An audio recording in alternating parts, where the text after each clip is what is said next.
Alabama took care of business against Tennessee. 4 straight wins against ranked opponents without a week off. And that is the first time it's ever happened in the SEC. But now they got to play South Carolina and Columbia. This is a trap game. Is Bama going to be ready? We're going to preview it. It's time for the Bama Tailgate Show, brought to you by Pearl River Resort. Roll Tide, everybody, as we talk to you from the beautiful coast of Alabama here at Orange Beach. Let's go. The original Bama Football Tailgate Show is on the air. Alabama football is rolling, and we've got you covered with a breakdown of the game matchup, an SEC preview, and all the fun of an afternoon on the quad.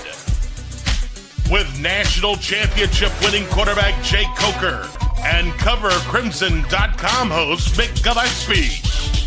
The Bama Football Tailgate Show is presented by Pearl River Resort Casino and Hotel in Choctaw, Mississippi. Let's play!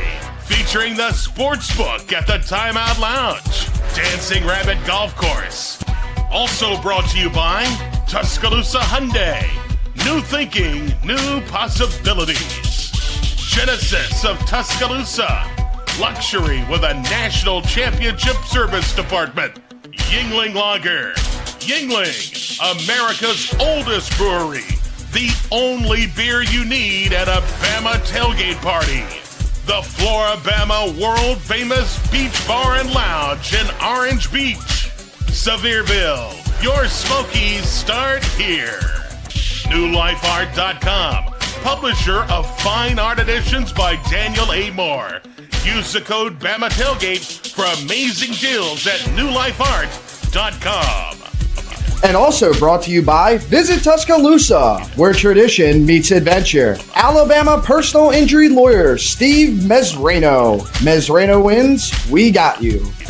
Now the host of the original Bama Tailgate Show, here's Mick Gillispie.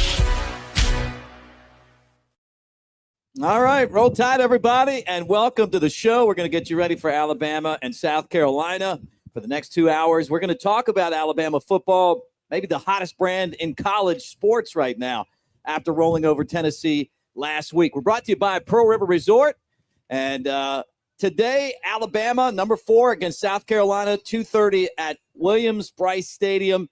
It's a big one. On the show, we got Ryan Anderson in the house. We got John McInnis coming by. Chris Lowe from On 3 is going to be here. Thom Abraham from 97.7 ESPN, The Zone, and more, as this show's brought to you by Pearl River Resort in Philadelphia, Mississippi, a short drive from Tuscaloosa and Birmingham, Vegas-style sportsbook at Golden Moon Casino. I'm Mick Gillispie. That's Jake Coker.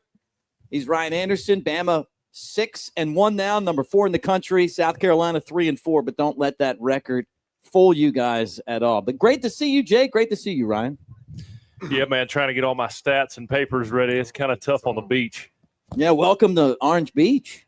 Yeah, that's right. I mean, that's pretty nice here at Coastal, right? Oh, yeah, that's right. That's right. Hey, still trying to get that cigar smell out of my shirts. Love it. Yeah. Nothing better than that week after Tennessee. Yeah, I see you. Of course, 2015 national champion, but it was Ryan's moment in that 2015 game against Tennessee, that strip sack of Josh Dobbs that was one of those signature moments.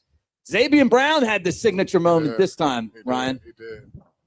That was a huge play, too. I think that was a play that kind of broke the game open. Like, I think that sealed the game for us. How loud were you yelling? Loud. We were hugging each other. You guys were there at the game, honorary captains for Alabama, so you got to go out, and I saw you guys wearing your jerseys, hanging with Coach Saban. How was that? Man, it was awesome. It was good to be back, man.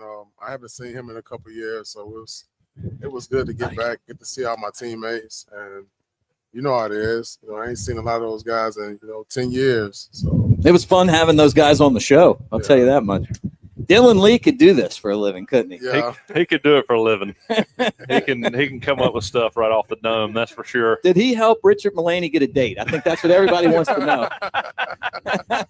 Hey, we're getting there. We're getting there. All right. Well, look, we're at Coastal here in Orange Beach. It's a beautiful day. For those of you that are hanging out on our YouTube channel, the Bama Tailgate YouTube channel, you see the the wonderful surf behind us, the setting right here as we sit on the stage and talk to all of our great friends here down on the coast. And if you're listening on radio across the state of Alabama, thank you for making us number one on game days on 106.9. And then also for all of our great affiliates over in Pensacola at Fox Sports, in Coleman at 95.5, 97.7, ESPN The Game up in North Alabama, all of our great friends in Jasper at WJLX, wherever you might be listening right now. Thank you, and Roll Tide, and we appreciate you being here. All right, 4 straight wins versus ranked teams. When they lost to Florida State, we were calling them soft, and they deserved that. But you know what? They deserve a lot of praise for the way they've played. I do. I think they're doing a good job, especially on the defensive side. I'm going to speak on that standpoint. I feel like we're going to be all right offensively the whole year. But defensively, we're starting to figure it out. You got guys running to the ball. You got guys, getting the ball off of people. So I love the style of defense they're playing and the identity that they're starting to create for themselves. Your mentality's starting to change a little bit, huh? Oh, yeah. hey, winning cures everything. But that's it, man. I think that's all we expected, Alabama, right? Yeah. Are you still having problems with the alignment of that Wolf linebacker? I hate it. Yeah, I mean, to me, it still drives me a little crazy. I hate it. And I know things are changing. We don't have the depth that we had in 2015. I mean, I felt like we just lined up 4 down pretty much and just gave them hell all game long. That Wolf, I don't know. You watch some of those big plays, and it just seems like he gets washed up. In the run blocking scheme. Sometimes he's not on time, getting where he needs to be, fitting in the right spot. I don't know. I know that was one of your issues with him the entire time, but I just feel like it's like a give up down. You trading a man for a man, like you putting him right there in front of this guy. You just run the ball, and now your linebacker, he gets swallowed up by a guard. Just put a 3 technique in there. Somebody that get paid to do that. So I'm a big advocate of letting guys play their position. I feel like when you walking that guy up, you taking him out of position. Yeah, it's cool to do on 3rd downs, exotic 3rd and long. You switching it up, but just going to it all the time when you got to have it, I don't like that. Yeah, so that's my thing. I feel like sometimes on 3rd downs when you got guys moving around trying to set protections, I think it gets a little confusing. But when you're doing it down in, down out, then you're going to get gashed because you're going to get guys get washed up in the blocking scheme, and you're not going to be aligned properly. But hey, defense is looking pretty good this year. I think we're figuring it out slowly. Feels like that. We're going to talk more about Alabama's defense as they get set to take on South Carolina. A week off next week. So that makes this even a little bit more of a trap game. We'll talk about that with a lot of great guests coming up on the show. Also, for those of you that are hanging out with us, we've got a lot of Crimson and White New Life Art 2026 calendars to give away. And if you're here, we're going to give you one if you want one. So just all you got to do is come up and say Roll Tide. If you're not, hey, newlifeart.com. There's a bunch of really cool prints, including Caden Proctor, the crispy screen. When he was running over Georgia last year, Ryan Williams made that immaculate reception against Georgia. That's a print as well. Newlifeart.com, 20% off when you use the promo code Bama Tailgate to pick up your next Daniel Moore newlifeart.com print. All right. This is the Bama Tailgate Show, and we are brought to you by Pearl River Resort in Choctaw. Now's a great time to make your picks count at the Timeout Sports Lounge. We're going to talk Bama and South Carolina right after this. I may not suit up on Saturdays anymore, but I'm still in the game. Let's roll! In here, I call the plays, make adjustments, and lay it on the line. Want to feel that fire, that rush? Then you've got to get in the game. I used to say it in the tunnel, and I still say it now. Let's roll. Let's roll! Why walk when you can fly? I'm on fly. Spread my wings and let it ride. Spread my wings and let it ride. I'm on fly. Tap into your inner eagle. Yingling Traditional Lager. Spread your wings. When you head to the Smoky Mountains, it's only natural to visit Sevierville. Even we had to check it out. And we've been here our whole lives. Experience the adventure of a lifetime. I'm king of the world. Even you can get a bird's eye view of the Smokies. You're going down, Billy. Whoa. Your Smokies start here. Touchdown flavor, Gulf Coast style. Whether you're here for the big game or just hungry for a win, Floribama Old River Grill has you covered. Catch every pass, every play, and every moment on our wall of big screens while you enjoy fresh Gulf seafood, legendary burgers, and ice-cold drinks. With waterfront views and game day energy like no other, this is where football meets paradise. Grab your crew, bring your team spirit, and make Floribama Old River Grill your home field advantage this season, where the food, drinks, and football are always a win. Located across from the world-famous Floribama or online at FloriBamaOldRiverGrill.com. Get your life back when the world's gone crazy. Get your life back, and I don't mean maybe when you know you got to have a friend. You call 900-9000, 'cause wins. Get your life back, baby.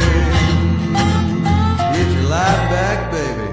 Call 900-9000. Stephen Mesrano.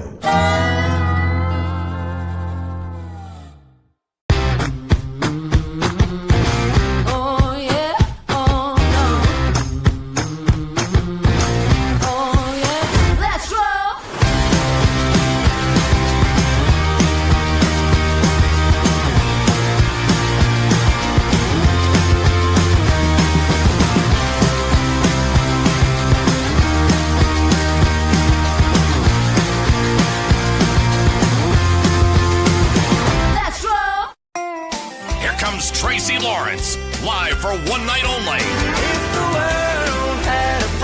Saturday, November 15th, Pearl River Resort Silver Star Convention Center. All the hits, all night long, with CMA and ACM award winner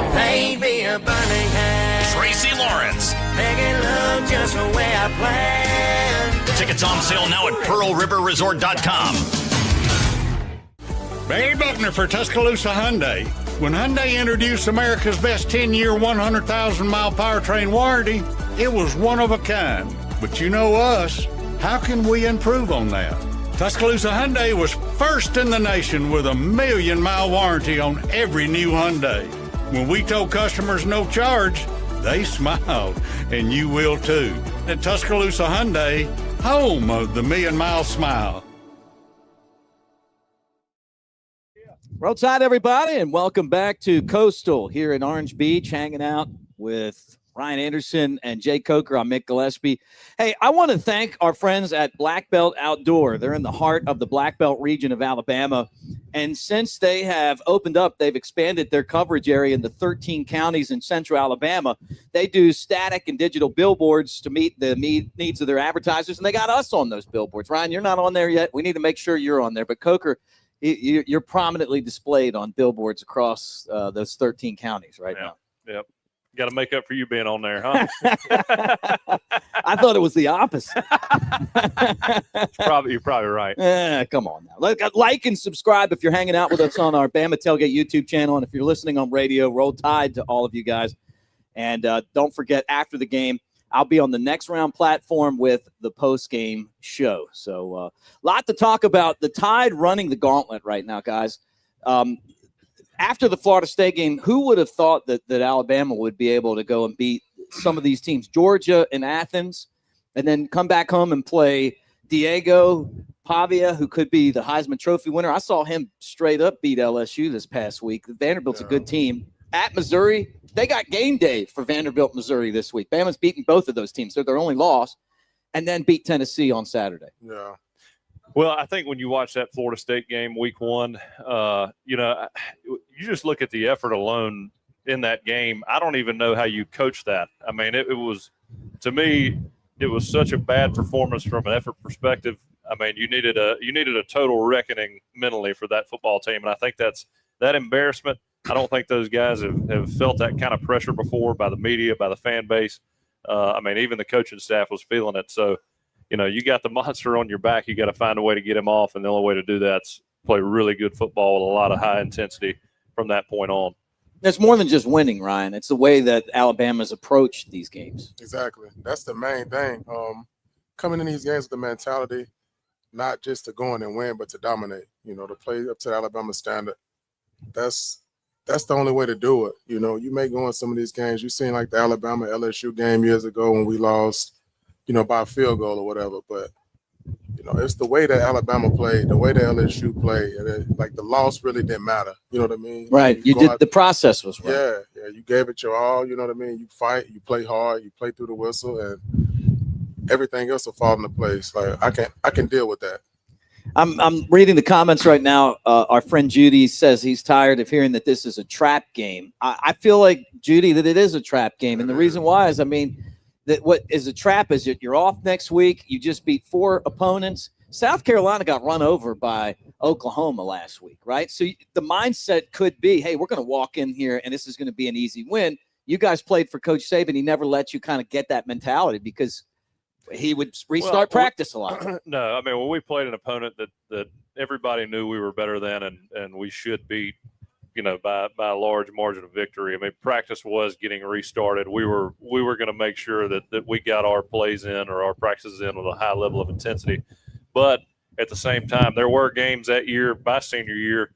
Tennessee, I would say was one of them where I don't even know how to describe it, but just the energy wasn't quite there. Right. And when things don't go your way early, and you make that opponent believe, that lesser opponent that shouldn't be on the field with you, when you make them believe, that's a dangerous thing. And so, the key is to come out with a lot of energy and start fast. That's how you keep these games from happening.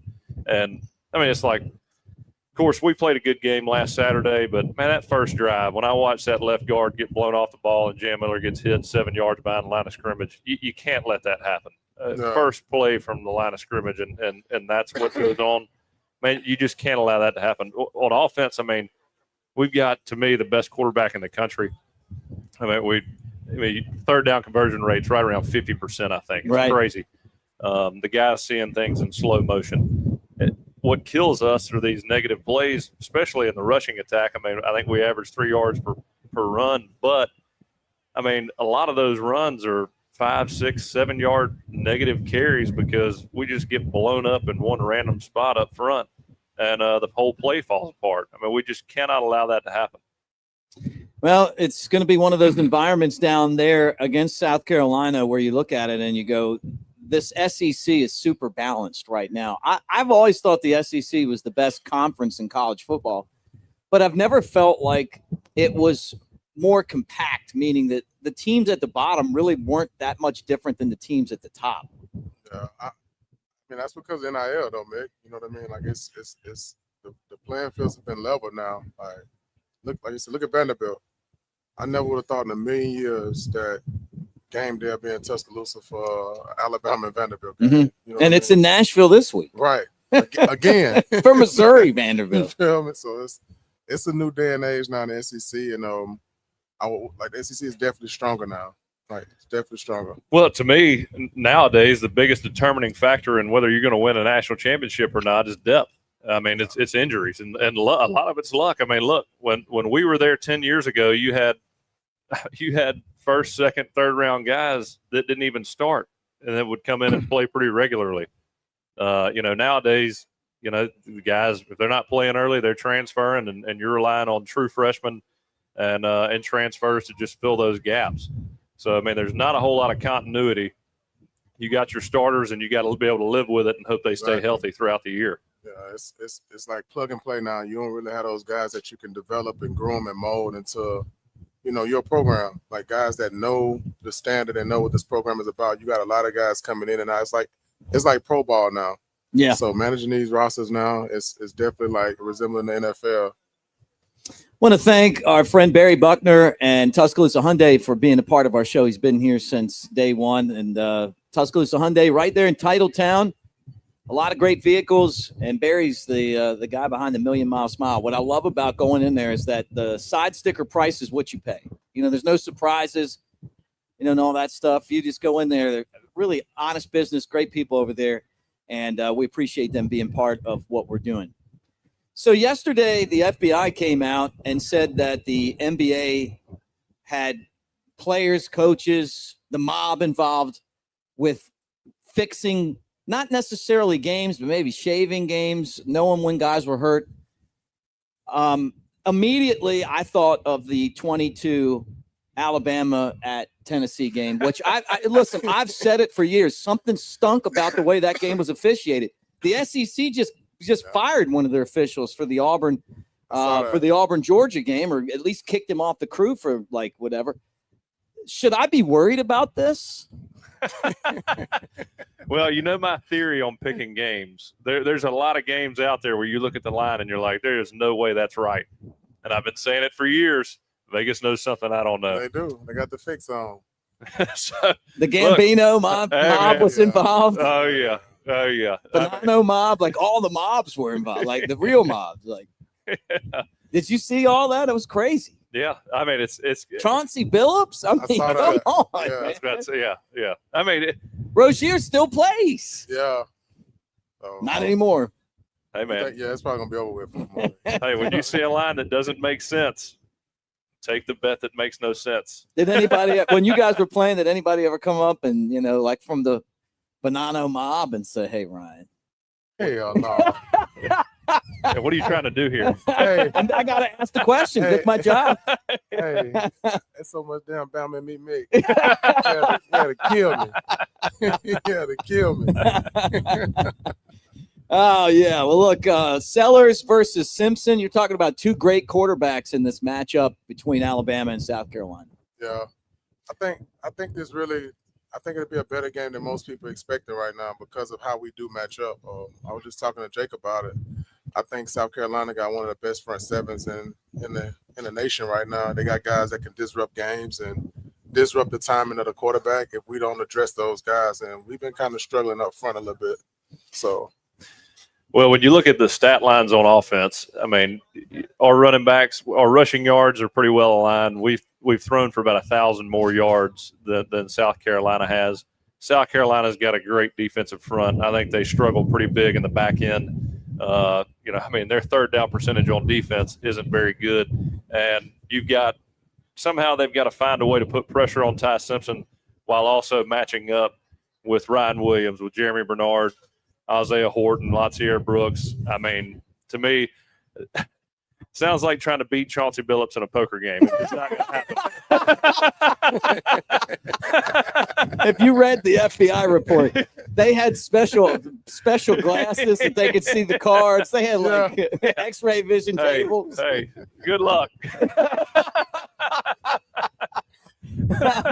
Hey, guys, I want to tell you that if you want some Bama Tailgate gear, the way that you do that is through our QR code on the Bama Tailgate YouTube channel. Avenue D, Mick Nation. Go on there. It's free. We give away cash prizes. We gave away tickets to Wisconsin. We got some more games we're going to give away tickets for as well as the season progresses. But we want you to check that out. Hit the QR code and go to Avenue D, Mick Nation. All right, more covering Alabama and South Carolina right after this, the Bama Tailgate.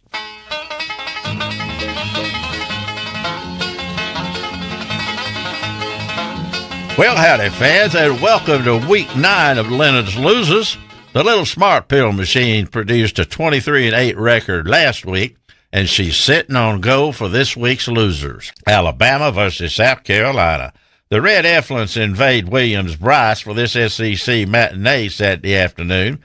The Tide, a perennial powerhouse, comes to Columbia at 6-1, while Cocky has struggled to find consistency at 3-4. Beamer's boys are 13.5-point home dogs, and the Tide ain't handing out no Halloween treats. Leonard's loser, South Carolina. Tennessee versus Kentucky. Heupel's long riflemen head to the Bluegrass State looking for that stadium disguised as a grocery venue. Both are licking their wounds, the Cats losing to Texas 16-13, while Smokey was trampled by a Red Effluent 37-20. This used to be a battle for the beer keg, but has turned into a blood drive. While the Vols will try to exit through the self-checkout aisle, the cashier will declare you have too many items. Leonard's loser, Kentucky. Missouri versus Vanderbilt. The Nashville Yacht Club will try to avenge their loss last year in Columbia, 30-27 in overtime. Both teams enter this matchup at 6-1, coming off wins for the Doors dinghy against LSU and the Felines win in double overtime against a War Eagle. Door quarterback Diego Pavia is the real deal. If his receivers are covered, he just tucks it in and runs. ESPN College Game Day will be in Music City to add to the festivities. Tiger runners don't have their sea legs, especially after spending Friday night partying on Broadway. Leonard's loser, Missouri. Wisconsin versus Oregon. The Badgers travel to Eugene to engage the number 6 Ducks. Scoring is the name of the game, but the visitors didn't get the memo, having scored 20 points in their last 4 games, including 2 consecutive shutouts while giving up 71 points. It don't get any easier Saturday, as Donald is a 34-point favorite. Will Badger head mentor Luke Fickell be the latest to join the ranks of the unemployed? Leonard's loser, Wisconsin. UCLA versus Indiana. The Euclid season has become somewhat of a fairy tale. After losing their first 4 games, the Bruins posted 3 consecutive wins under interim coach Tim Skipper, a name you gotta love. But it don't get any easier at high noon Saturday against the number 3 Hoosiers. It's doubtful the Bloomington boys will be handing out treat bags filled with Godiva chocolates. Leonard's loser, UCLA. Ole Miss versus Oklahoma. The Lane train comes storming to Norman after suffering their first loss at the hands of a junkyard dog. Johnny Reb is a 3.5-point dog in this nooner on ABC. The Sooner Schooner pulled away from a Gamecock last week unscathed with a 26-7 win.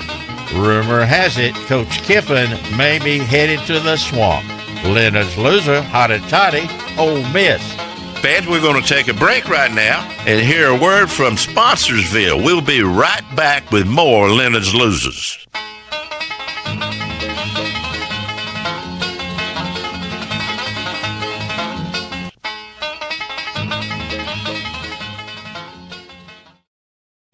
Roll Tide, everybody, and thank you for hanging out with us here on the Bama Tailgate Show, brought to you by Mesrano Injury Lawyers. Steve joins us on the show. Great guy.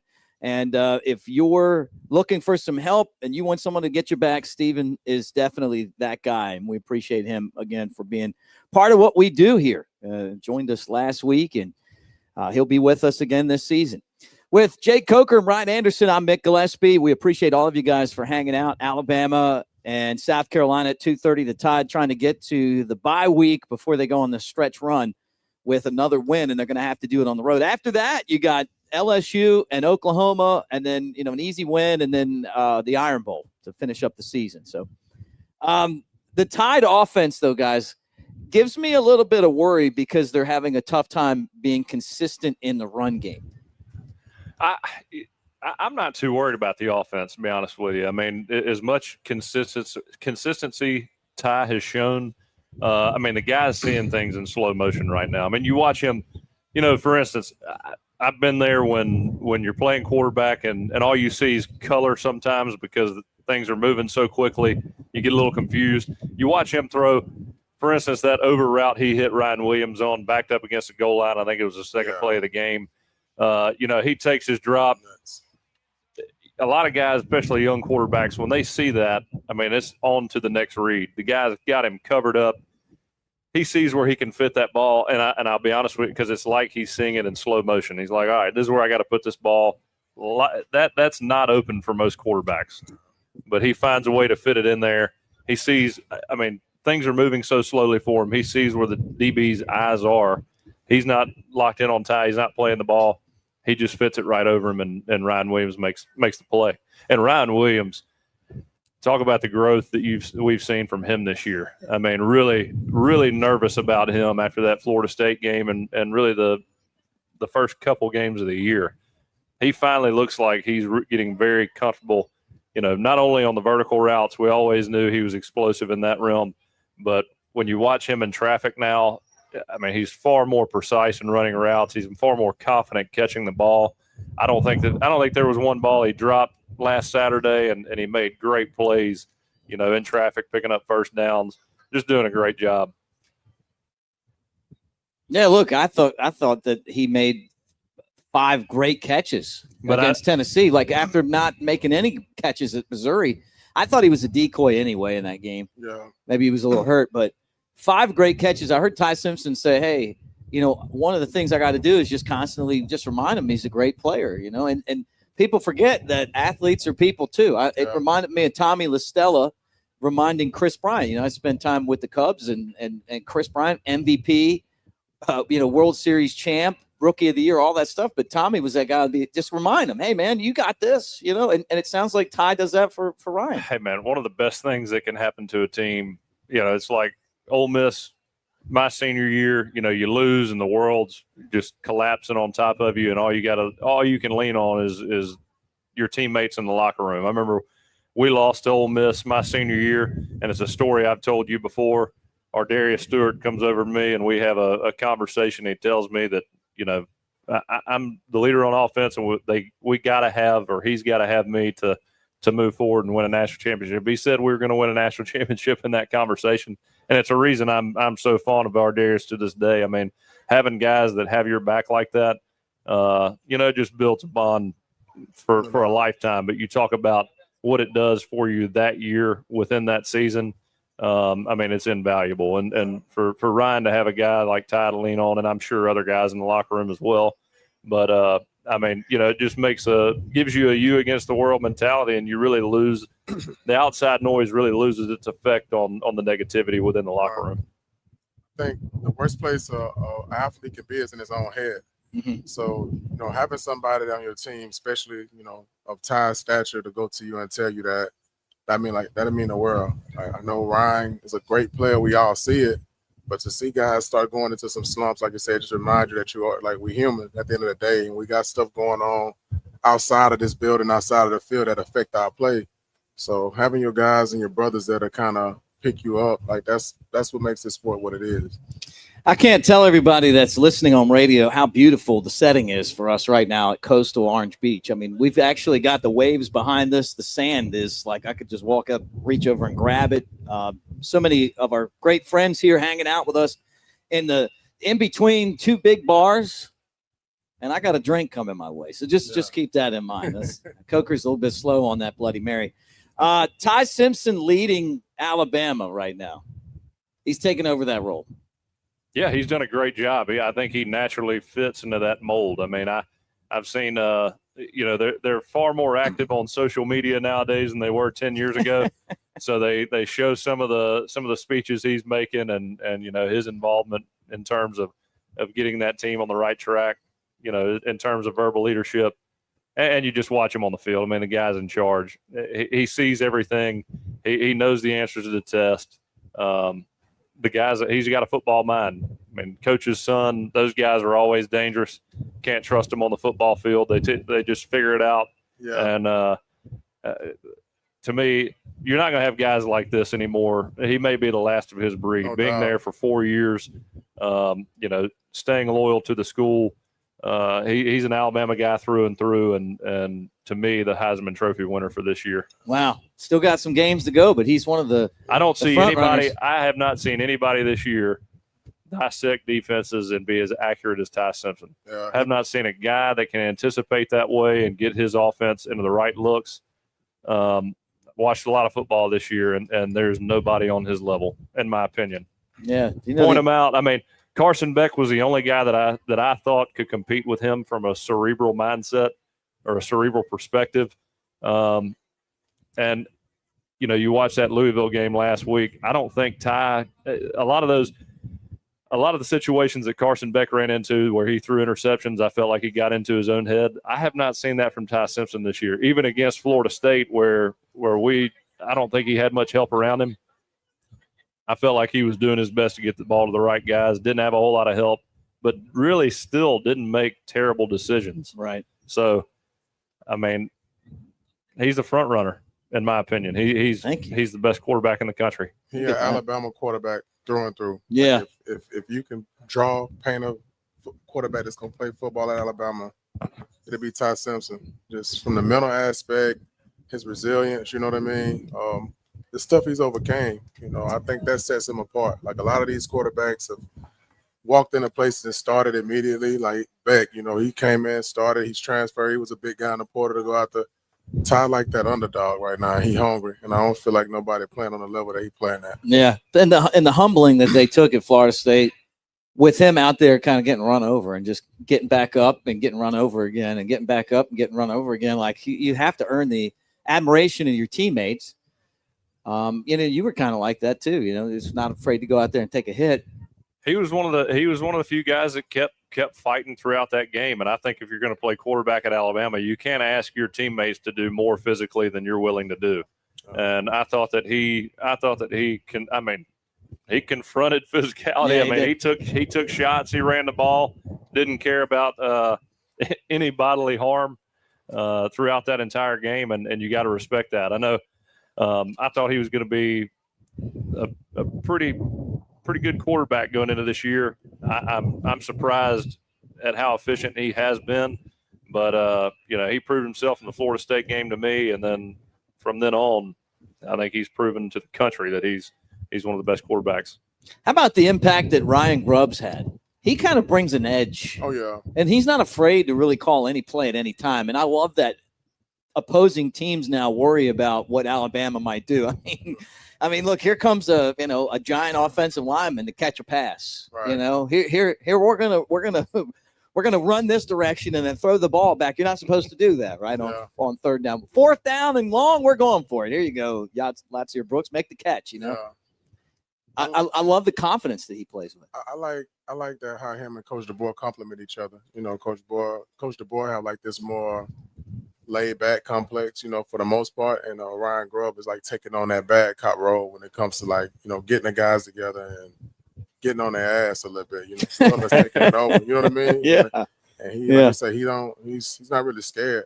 Like no moment's been too big for him. You going to Athens against Kirby Smart, Glenn Schumann led teams. Like these guys are wizards. Yeah. And he just went in there and let them hang. Like, yeah. Yeah. You meet Kalen DeBoer and he's smiling and he's, all happy to see you. You meet Ryan Grubb, and he's just staring through you, trying to figure you out.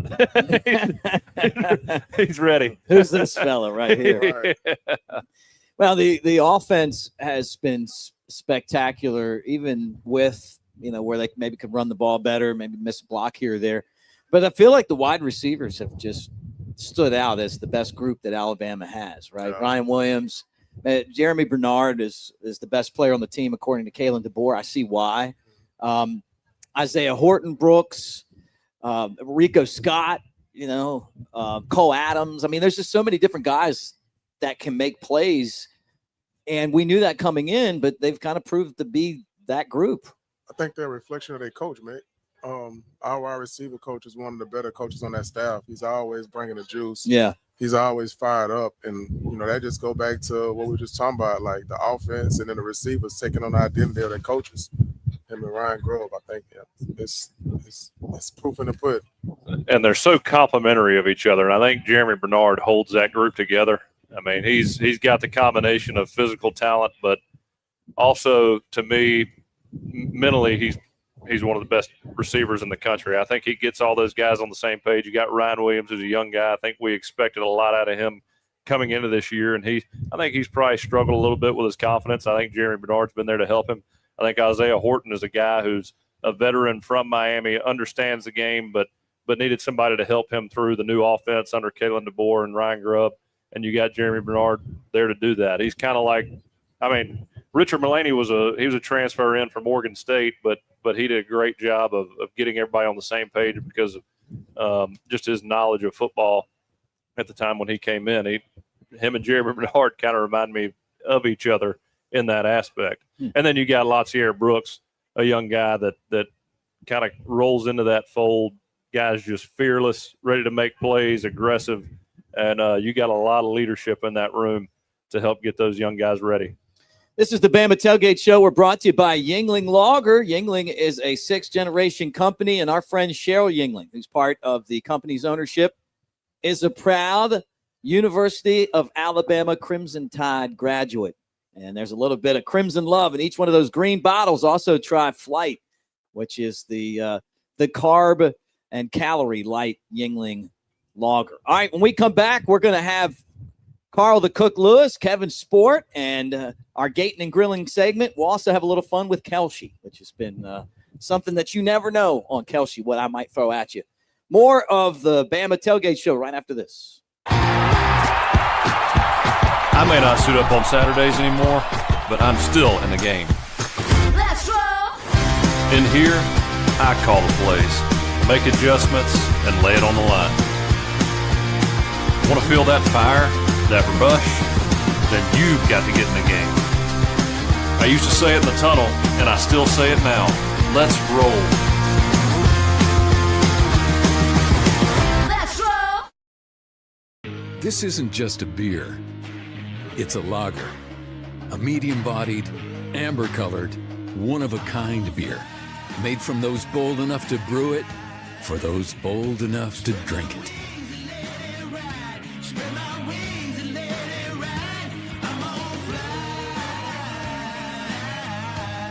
Elevate your taste. Yingling Traditional Lager. Spread your wings. Barry Buckner for Tuscaloosa Hyundai. When Hyundai introduced America's best 10-year, 100,000-mile powertrain warranty, it was one of a kind. But you know us, how can we improve on that? Tuscaloosa Hyundai was first in the nation with a 1,000,000-mile warranty on every new Hyundai. When we told customers no charge, they smiled, and you will too. At Tuscaloosa Hyundai, home of the 1,000,000-mile smile.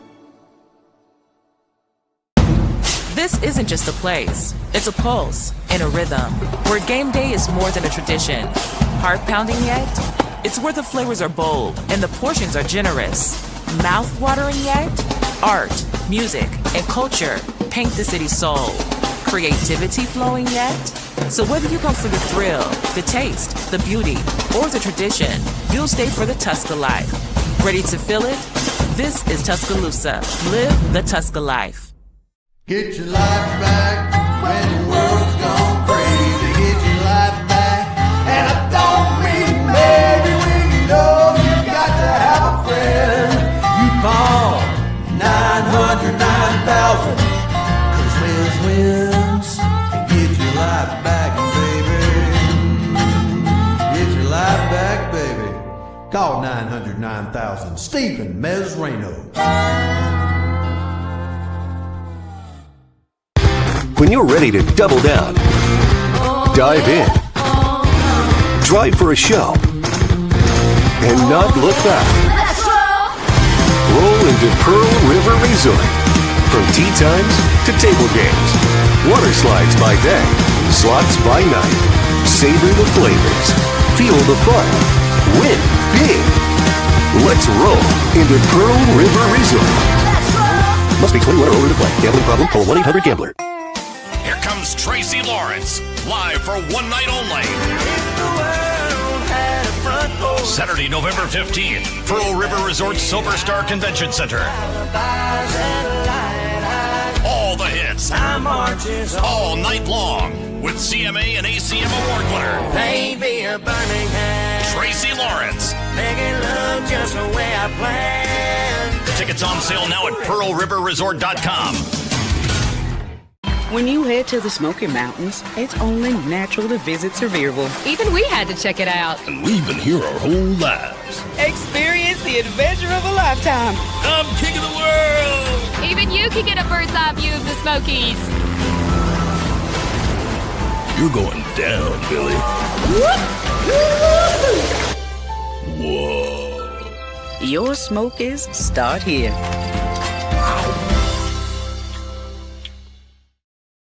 What do you say, everybody? Welcome back to the Bama Tailgate Show. Hanging out with you guys here in Orange Beach. I got the Gulf of America right behind me. And appreciate everyone for coming out and sitting in this beautiful weather to talk Alabama and South Carolina as we do each and every Friday, Saturday, and try to get you ready for the game. We're going to talk with Carl the Cook Lewis. You guys know him from the John Boy and Billy show, and his tag partner, Kevin Sport. They're going to have their Gating and Grilling segment. But before we go there, it's time to have a little fun with Kelshi. And you're saying, now, what is Kelshi exactly? Because we do this each week. Well, look, it's basically an exchange market for ideas. If you ever watch the election and it says, like, who's going to win, and it has, like, the betting lines, it comes from Kelshi.com, right? It's legal in all 50 states. You get better odds, no limits, live trading, flexibility. You can cash out anytime, transparent pricing, and it's not just football. It's a lot of different things, which is why I find it very interesting to talk about some of the stuff on here. So Ryan Anderson and Jake Coker, you guys are going to play a little bit of Kelshi with me right now. All right, game one of the World Series pits the LA Dodgers and the Toronto Blue Jays. Who's going to win this series? The Dodgers. Dodgers are going to win the series. Dodgers. Dodgers. Okay, yeah, that's where a lot of money's going right now. Oh, well, never mind. Blue Jays. Yeah. Like $2 million has been played on that. And on and game one or the series? On the series, yeah. And everybody seems to believe that it's going to be the Dodgers. Now, this is a tough question for you guys. Will President Trump buy part of Greenland? Yes or no? Yeah. I think he will. I think he will. He's talked about it being something strategic. He'll figure it out. You're gonna say yes, huh? Yeah, he'll find a way. There'll be a golf course there at some point, I'm sure. Yeah. That'd be a nice golf course. All right, inflation in October, above 3%, above 2.9%. I'm gonna take the under. Right, build 22 builds. Obviously, your contracting company, you deal with interest rates a lot in that world. What do you think? I'm gonna take the over with Coke. Take the over. All right, last one. Will Cardi B have a number one hit this year? Yes or no? $1 million has been played on this. You serious? This Cardi B. People betting on this. Yeah. Yes or no? Yeah. You think so? Yeah. People betting on it. Not really the right genre for me, but yeah, sure. All right. Well, one more, just because we're down here on the water. Hurricane Melissa category. 5 or above, 4 or above. Her name Melissa. Melissa. Maybe a 5. like the Allman Brothers song.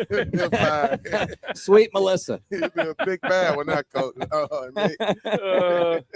Yeah, over 5 or over 4. You're gonna just buy right into that, huh? Yeah. But look, if you guys are interested in Kelshi, our promo code is Bama, and you get $10 off when you put your first $100 down in the market. So take advantage of that, and we appreciate them for being part of what we do here on a daily basis. So Bama against South Carolina.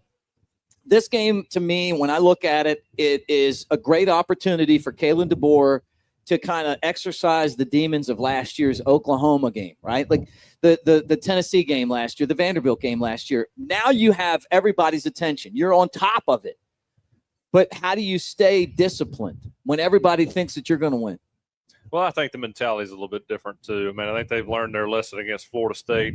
I mean, look, playing at South Carolina, I've never played there, but I've heard about it from former players. I hear it's a wild atmosphere. When I watch South Carolina, especially against Oklahoma, I'll be honest, they just look helpless on offense. Defensively, and they bust a pretty good bit. I don't like the way you're talking right now. Yeah, I mean it's.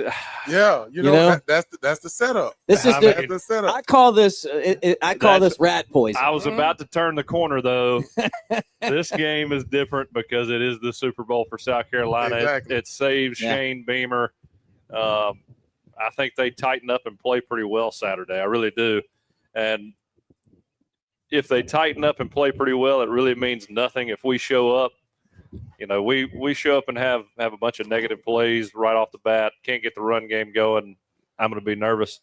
I'll pick later on, but it's one of those games that gives me the Vandy vibes from last year, more so than Missouri this year. I feel the same way just because, how Coco talking, like how we match up. We won 4 or 5 games against ranked opponents. South Carolina's not this good. Running the ball, throwing the ball, defensively, they're giving it up. I feel like that all sets you up to have that mental letdown. But I do think it's different with this team because they've been through it. This coaching staff been through it. They realize that you can get beat if you don't come out there and show your best, like play your best game. And then you got to realize, too, you got that A on your chest. So I'm looking at it from that standpoint. I'm looking at it from South Carolina coming out and playing with their heads on fire because they played against Alabama at home, and we get everybody best shot. Yeah, So, or maybe this is the week that Alabama, tightens up their boot and just kicks them right in the backside. You know what I mean? Because they were close to doing that against Missouri. Well, we did it against ULM and Wisconsin. I mean, we came out, played those teams. I mean, I think combined it was like 100 to something very small. So, I mean, we've shown the capability to come out there and play teams that aren't as good as us and just dominate.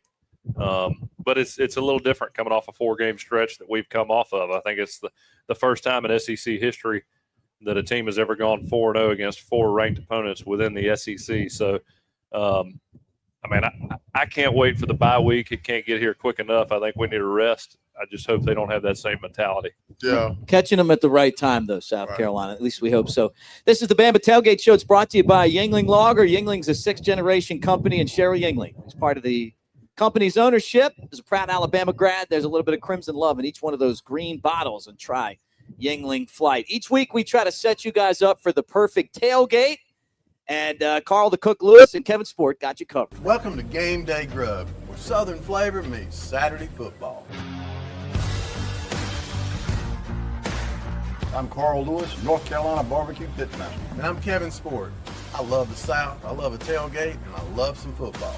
Whether you're smoking in Alabama or whether you're firing that grill up in a lot in South Carolina, we've got the tips, the bites, and tricks to make your tailgate one to remember. What's the play today, Coach Carl? Today we're taking it to the end zone, Hoss. I call them tailgate tacos. Tailgate tacos. Tacos and football are a no-brainer. But today we're turning it up a notch with smoke, spice, and a muffin tin. A muffin tin? Absolutely, Hoss. Dude, are we making cupcakes today? Not today, we're making flavor. Dang, Kevin, I can't do that. Get that apron on. All right, so just a little bit of spray in the pan. A little spray. We got flour and corn tortillas. Yeah. I'm gonna let you do the flour. I'm gonna do the corn. I'm gonna show you how to do it first. All right. And watch me. Go to the center and cut you a little slit out. Okay, See cut it. that? You ever seen Pac-Man? I used to spend hours playing that game. Okay. Now fold it and make a cone. Fold it like that. Yes. And make a cone. You kind of push down real gently. You don't want to tear the bottom out of it. You know you're cutting this slit in it, right? Yep. All right, so we're gonna go with our cheese first. Okay. That's gonna become the glue that holds the shell together. Okay. So when we take it out, it don't flop. All right. So how does the cheese look? Is that good? Cheese looks good. Okay. Here's the pretty. All right. Oh, yes, they are. All right. So what's next now? Get your diced jalapeno in there. Okay. This looks great. And then the star of the show, we got to load up with the shrimp. Oh, yeah. Yeah. What kind of shrimp is best to get? Here's the thing, man. If you got a local market or like we are down on the coast, they bring them in fresh daily. What kind are you using But here? you can also, if you go to your grocery store, get you some frozen shrimp. Yeah. That's fine for this dish. Okay. All right. Cool. When we top it off with the John 1 Billy hot and spicy, Yeah. it's just an explosion of flavor in your mouth. Oh, I'm loving it. When these things cook, they're gonna start curling, and when Okay. they form a C, they're done. When they form a O, O? they're overdone. So C is for cooked. O is for overcooked. C is for Carl. Got the cook shack running at 350. Mm-hmm. About how long are we going to cook these now? Man, these are gonna run about 15 minutes. Okay. You know, we got a little time, and I got a cornhole board. Cornhole? Yeah. Man, I hadn't played that in years. Oh, really? Yeah. Back in 1985, I was a backyard champion in North Carolina. Really, huh? Yeah. 85, you say? Yeah, you don't believe that? Oh, I believe it. How about this? All right. The winner gets to eat all the tacos, and the loser, What's the loser got to do? they got to make the next batch of tacos for everybody. Tell me I'm what. into that. Are you? I want to see you working your butt off. Oh, really? Yeah. 85 champion. You got it. Okay, you're on. You laughing now.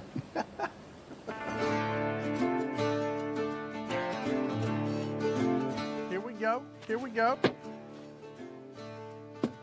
Dang, Carl. What? Man, you're a lot better than I thought you were. I'm a little rusty, Hoss. Rusty? 1985 has been a long time ago.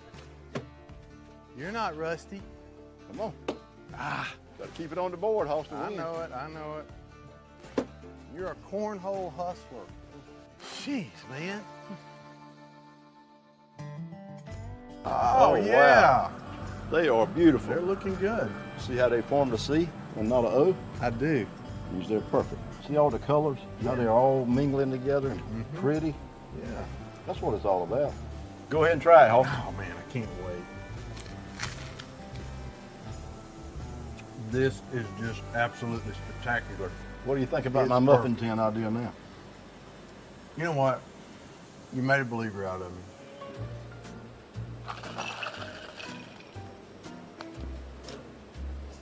What comes first? I mean, we got the cheese, it's a little overwhelming over here. You found out today, didn't you? Uh-huh. Yeah, don't trust the pit master. Trust? Yeah. It ain't about trust. It was about I was better than you are.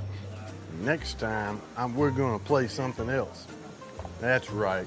Next time, I'm gonna break out the guitar. Hey, y'all, if these tailgate tacos aren't on y'all's party spread, you're just watching the game, not playing it. Y'all be sure to make all the subscriptions to all this social media stuff. Subscribe to all your social media for all the check gating and grilling out on all your social medias. We got more top recipes for your tailgate coming at you.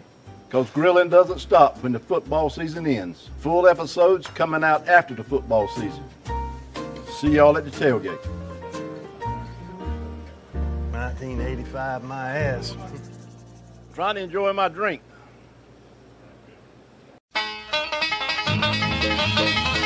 Boston College versus Louisville. After a successful trip to Hard Rock Stadium where the Birds stunned number 2 unbeaten Miami 24-21, they landed home in L&N Stadium hosting the 24.5-point underdog Eagles. This one should be over midway of the third quarter, and the Cardinals moved to 6-1 and 4-1 remaining in the ACC race. Leonard's loser, Boston College. Rutgers versus Purdue. This nooner in West Lafayette pits two teams who have 5 wins between them and are both 0-4 in the Big Ten. Leonard's loser, Rutgers. Texas A&M versus LSU. The Aggies head to Death Valley for this top 20 slobber knocker with playoff consequences. The boys from College Station are looking to remain undefeated, while the Tigers are smarting from their defeat last week in Music City by the Nashville Yacht Club. The Aggies escaped Fayetteville last week with a 45-42 win over the Hogs. It's a sellout in Baton Rouge, and the visitors are 0-6 since joining the SEC. It's a sellout in Baton Rouge, and the visitors are 0-6 there since joining the SEC. Here is where the 12th man comes along. Leonard's loser, LSU. Texas versus Mississippi State. The Longhorns stampede to start before the Bulldogs are looking for their first SEC win.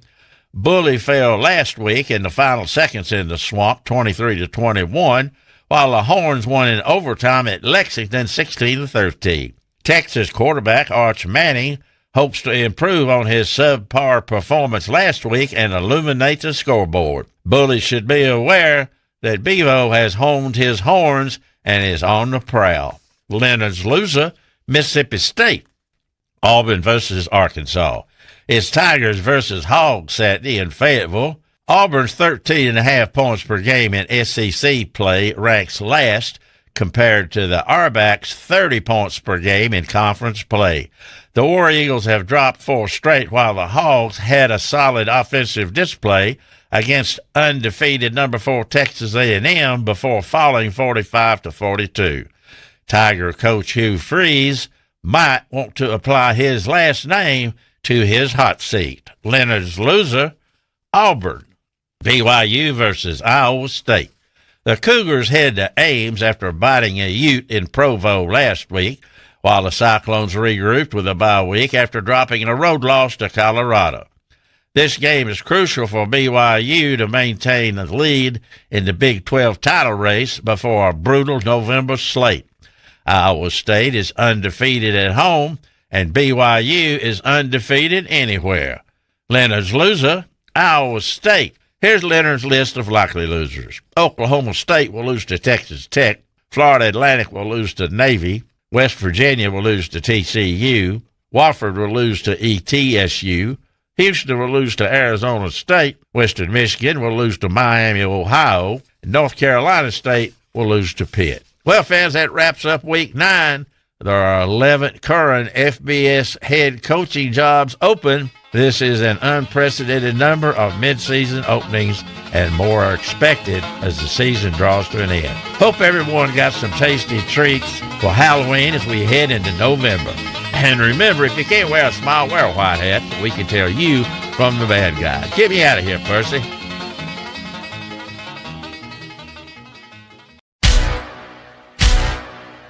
The original Bama Football Tailgate Show is on the air. Alabama football is rolling, and we've got you covered with a breakdown of the game matchup, an SEC preview, and all the fun of an afternoon on the quad.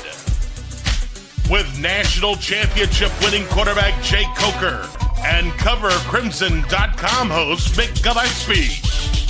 The Bama Football Tailgate Show is presented by Pearl River Resort Casino and Hotel in Choctaw, Mississippi. Let's play!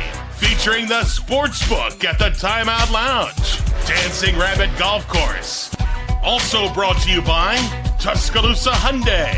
New thinking, new possibilities. Genesis of Tuscaloosa. Luxury with a national championship service department. Yingling Lager.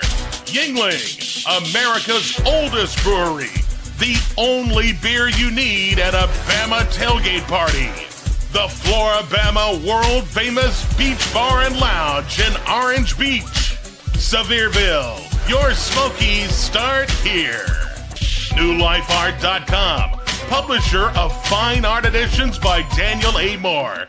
Use the code Bama Tailgate for amazing deals at NewLifeArt.com.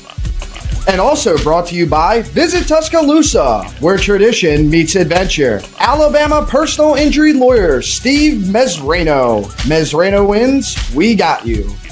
Now the host of the original Bama Tailgate Show, here's Mick Gillispie.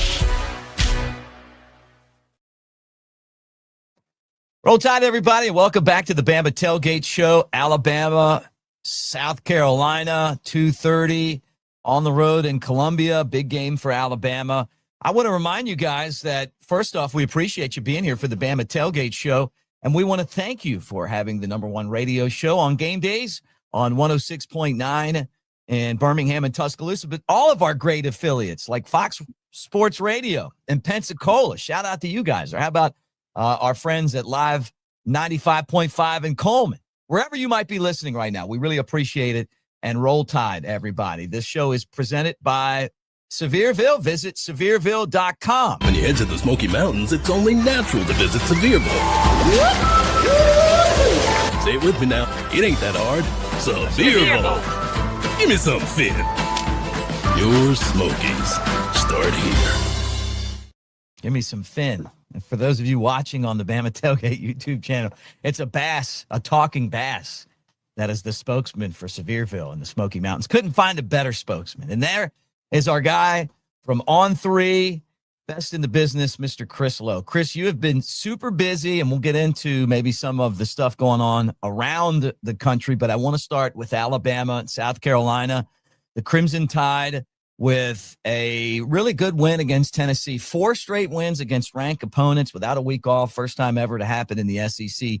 That constitutes going to South Carolina, who's had a disappointing season compared to expectations, as a trap game. I really thought, and I know Shane Beamer a long time, and I felt going into the season they were overrated. Not because he wouldn't be able to get a lot out of the football team, but they lost so much on defense. And I think we all are guilty, Mick, sometimes when a team has a really good quarterback or talented quarterback, or a quarterback that's being projected to be a first-round pick, like a Arch Manning, like a DJ Lagway, like a Lenore Sellers. And we don't look hard enough around them, who surrounds them, what they've got coming back on defense, what they're like in the offensive line. And I wondered about South Carolina's offensive line before the year, and that's proven to be correct because they just aren't very good up front offensively. They just aren't. And they haven't been able to protect him. They haven't been able to run the football at all. He's had a hard time, not that he's been bad, but he's had a hard time really sort of getting untracked and doing what he did last year. So this is a team that's got a lot of flaws, and yet I still think, like a lot of teams in the SEC, you can put I don't know how many in a group, they're still capable of winning a game like this at home. Bama gets a little bit of a break. This is not a night game because Williams-Brice Stadium at night is a really difficult place to play. So I think that helps the Tide that this is not a night game. But unless we see the FSU version of Alabama, which we haven't in a long time, then I don't see the Tide losing this football game. They're just a better team. They're playing with more confidence. They're playing with an edge. They've got a quarterback who's playing as well, if not better, than any quarterback in the country. And again, I think I texted with Kalen this week. The staff has done, and same with Kane Womack, the staff has done a really good job. And I know they got a lot of grief, a lot of heat. I wrote a piece after the Florida State game about what's wrong and some of the boosters. Not saying it was time or nothing outlandish like it's time to get rid of DeBoer, but hey, this is not our standard at Alabama, the way we played against Florida State or the previous year against Oklahoma or against Michigan in the bowl game. But let's give credit where credit's due, because to me, how do you assess a football coach? How his team responds. Mm-hmm. Does his team get better? Does it develop? Do you develop players? Do you develop your team? And we could say yes to all those things with Alabama, and they're playing at a really high level now. Yeah, I mean, that's it. Look, I don't think that you wrote anything that a lot of us didn't feel after that Florida State game. But at the same time, as critical as we all had to be after the lack of effort and physicality and preparedness, all that stuff, they have absolutely flipped the switch. They're playing with a ton of intensity. They're playing intelligently. They have the number one quarterback in the country in a lot of people's minds. And if he's not, he's one of them. But they have developed Ty Simpson into this version of a Michael Penix like they had at Washington. The defense, you look at the total yards and they're giving up yards, but they buckle down when it comes to playing with their backs against the goal line. I mean, think about the Xavier Brown interception. That Xavier Brown interception is one of the greatest plays in the history of the Alabama-Tennessee rivalry. And on the Alabama side, I mean, in my lifetime, I put it up there with Rocky Block and Rocky Stop, right? The Terrence Coney block in 2009, and then the fumble through the end zone in 2005. It was a huge play, and it came from this defense. They outscored Tennessee 9-7 in the first half of the defense. Yeah, I think I looked this up yesterday. I think in their last 6 games, since the FSU loss, in their last 6 games, they've only given up 4 touchdowns in the fourth quarter. And one of those was a garbage touchdown against Wisconsin when they were up 38-7 with about 4 minutes to play. So the game was already decided. So really 3 touchdowns that defense, first-team defense, has given up in the fourth quarter the last 6 games. You win a lot of games when you do that because so many SEC games, as you know, Mick, come down to the fourth quarter. That's right. Can you get stops? Can you get off the field? Can you make key plays? Can you force turnovers? And Kane's defense has done that continually since the FSU loss. Listen, getting Tim Keenan back was a big deal. He is their best interior lineman. And they've lost other guys on defense to injury. But having him there has been about as valuable. It's hard to replace guys like that who's played as much football as he has, who's this big and physical and just really unmovable there in the middle of the defensive line. So that's played a big role in it too. And football to me, and I love baseball, I love basketball. I think football is the ultimate developmental game. Right. And you see players and you see teams from the first game to the last game, or the first game to the middle of the season. It's a tough, violent game, and guys get better. They develop. Some don't. But the ones who do, the teams who do, and I think you're seeing that in Alabama, are the ones that play for titles. And this is not the first time. I go back to Ohio State's championship team. I guess they were the first playoff year in 2014. They lost to a bad Virginia Tech team. I think that game was at home to start the season. They lost quarterbacks that year. I think they ended up playing their third quarterback. And they came back and won the national title. So this would not be the first time that a team played poorly in the first game, or even early in the season, found itself.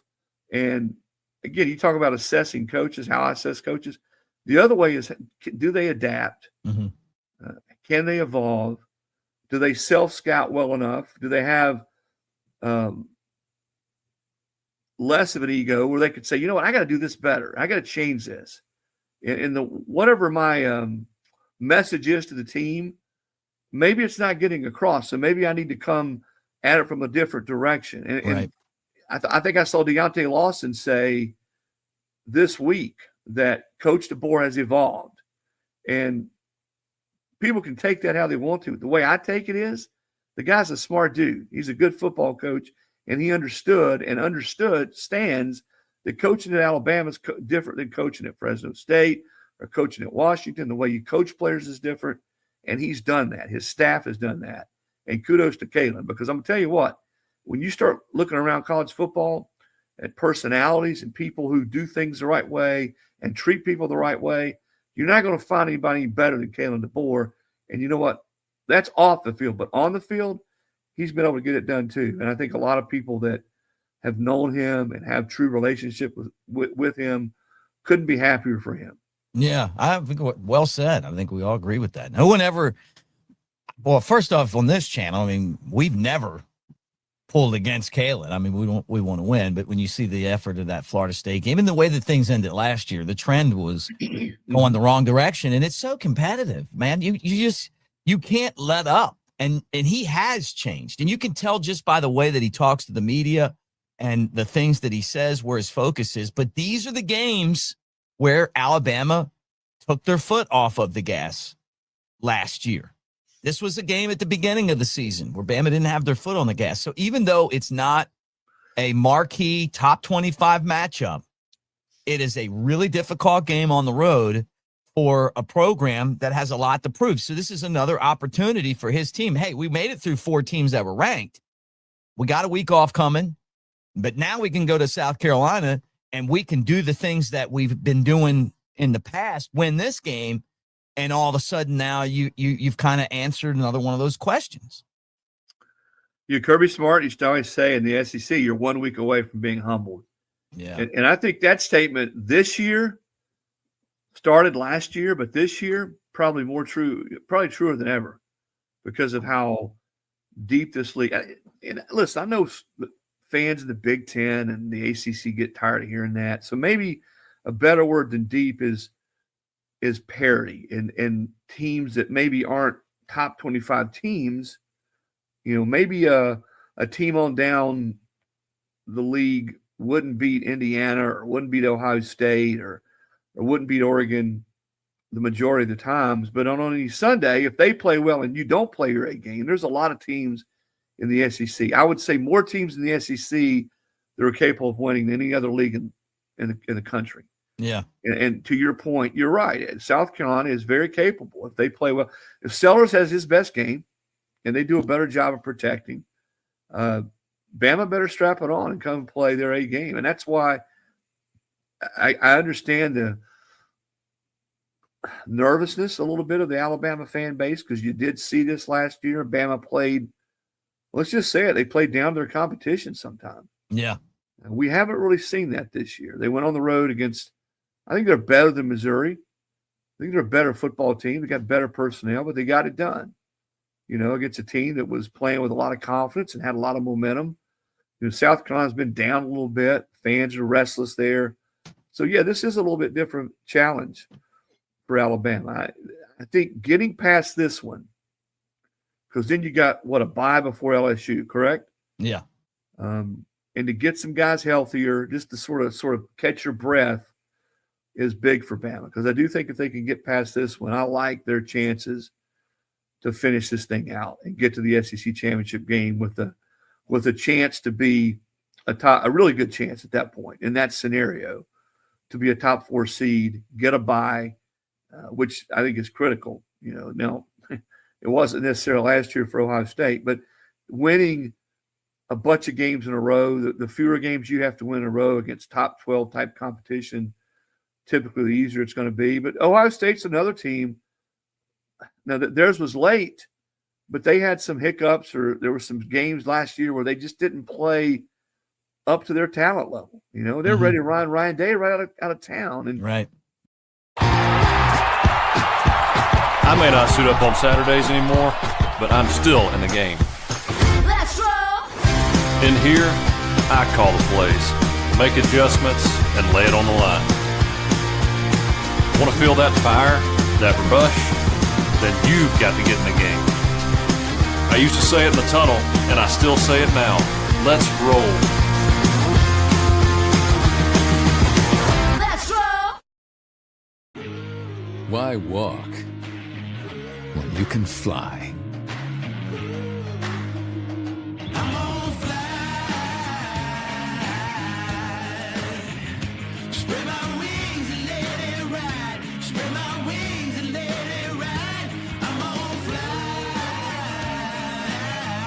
Tap into your inner eagle. Yingling Traditional Lager. Spread your wings. When you head to the Smoky Mountains, it's only natural to visit Sevierville. Even we had to check it out. And we've been here our whole lives. Experience the adventure of a lifetime. I'm king of the world. Even you can get a bird's eye view of the Smokies. You're going down, Billy. Whoa. Your Smokies start here. Touchdown flavor, Gulf Coast style. Whether you're here for the big game or just hungry for a win, Floribama Old River Grill has you covered. Catch every pass, every play, and every moment on our wall of big screens while you enjoy fresh Gulf seafood, legendary burgers, and ice-cold drinks. With waterfront views and game day energy like no other, this is where football meets paradise. Grab your crew, bring your team spirit, and make Floribama Old River Grill your home field advantage this season, where the food, drinks, and football are always a win. Located across from the world-famous Floribama or online at FloriBamaOldRiverGrill.com. Get your life back when the world's gone crazy. Get your life back, and I don't mean maybe when you know you got to have a friend. You call 900-9000, 'cause wins wins, and get your life back, baby. Get your life back, baby. Call 900-9000. Stephen Mesrano.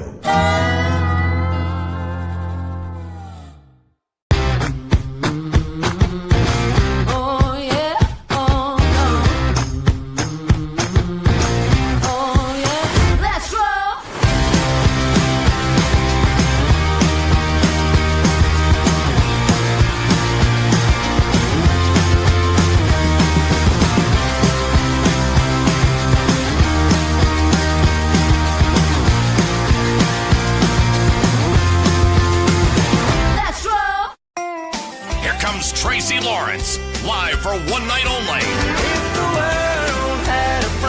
Saturday, November 15th, Pearl River Resort Silver Star Convention Center.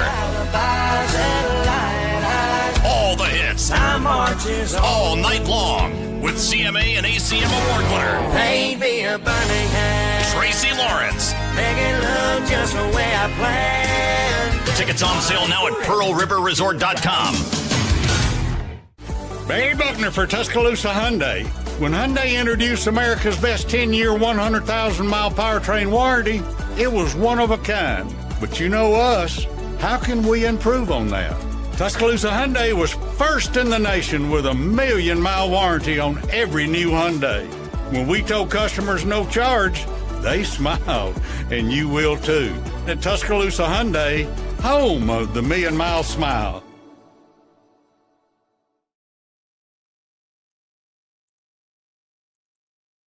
Roll Tide, everybody, and welcome back to the Bama Tailgate Show, getting you ready for South Carolina and Alabama invading Columbia in this game. So the Tide trying to continue their role. We appreciate all of you for hanging out and want to remind you that we are brought to you by Pearl River Resort over in Philadelphia, Mississippi. And I want to thank the guys at Black Belt Outdoor, which is in the heart of the Black Belt region of Alabama. Since they've expanded their coverage into 13 counties in central Alabama, you'll see their static and digital billboards all over the place.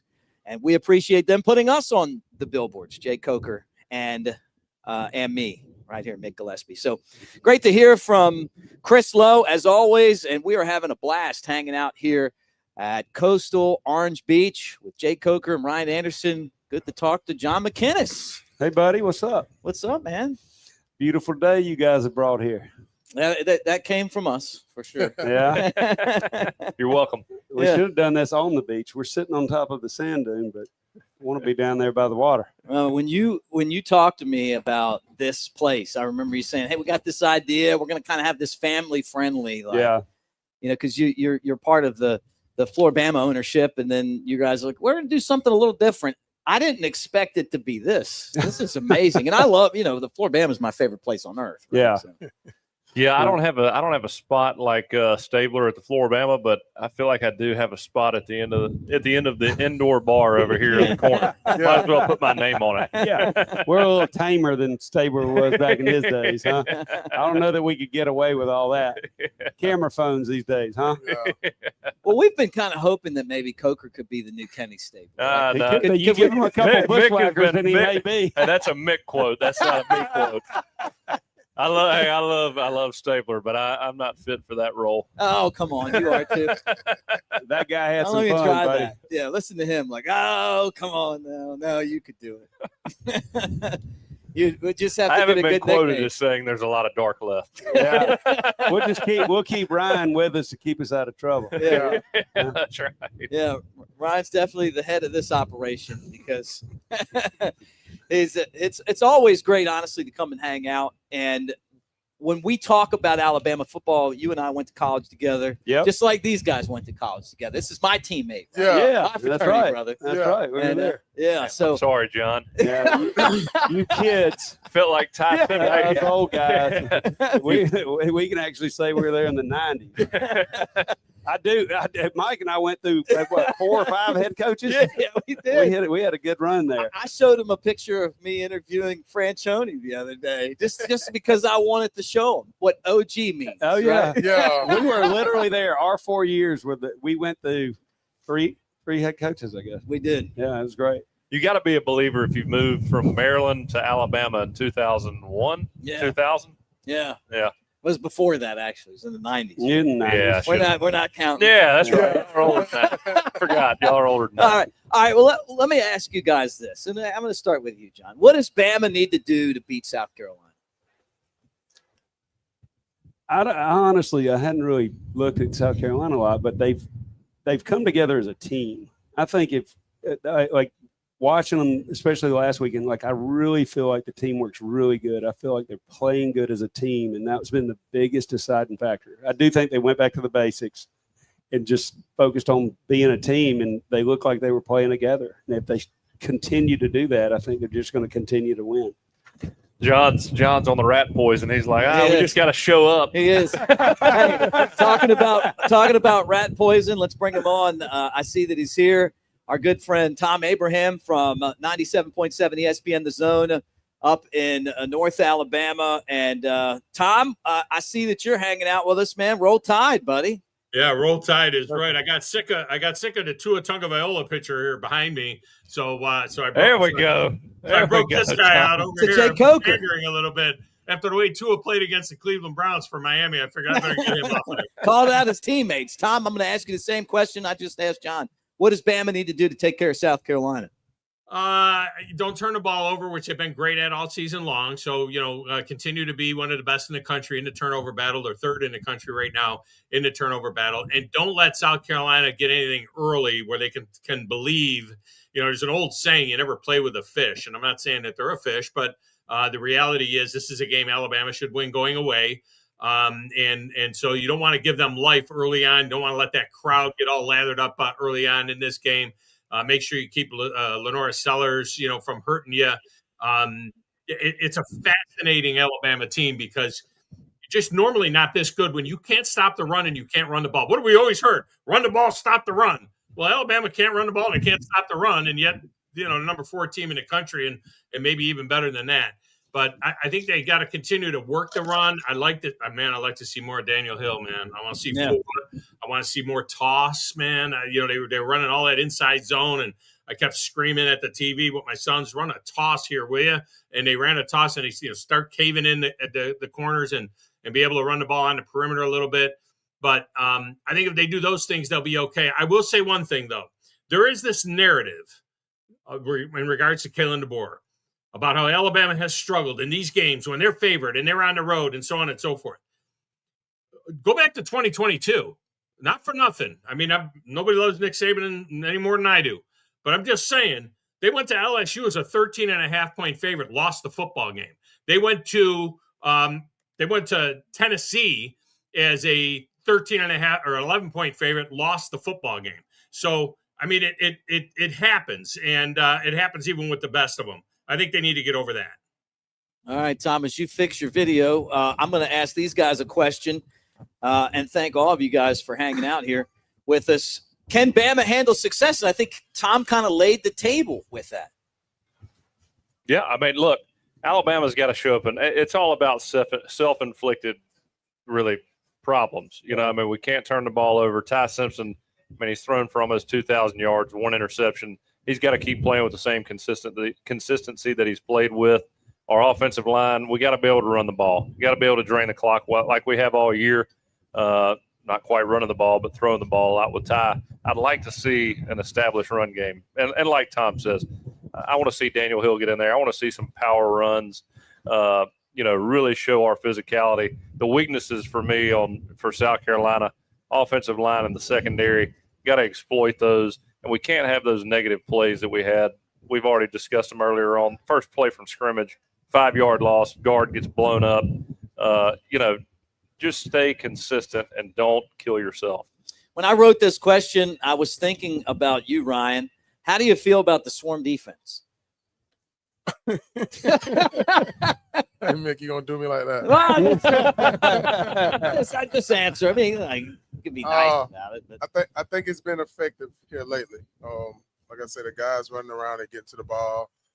They're buying in to, the Alabama way of playing football. But I'm not a big fan of the swarm defense schematically. But like I say, it's starting to work for us. Maybe it's working a little bit. Yeah.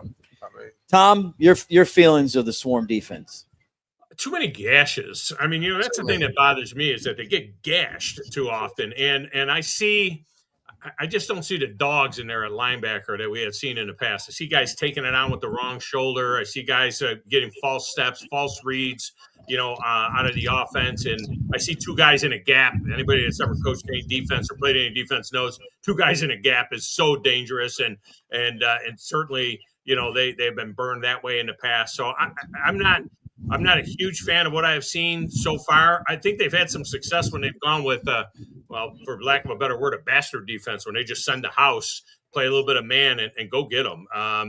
Because then everybody seems to be in their gaps. But it seems like in the, in their base defense, too much 3-man rush. I see a lot of 3-man rush. I don't like that as much either.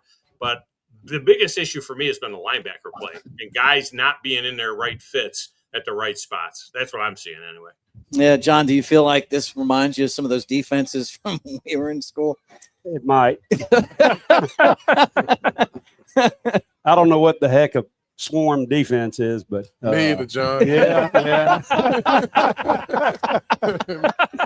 Two of us, buddy. We were there. We just were hoping that maybe we'd make a bowl game back in our day. No, I wasn't even hoping that.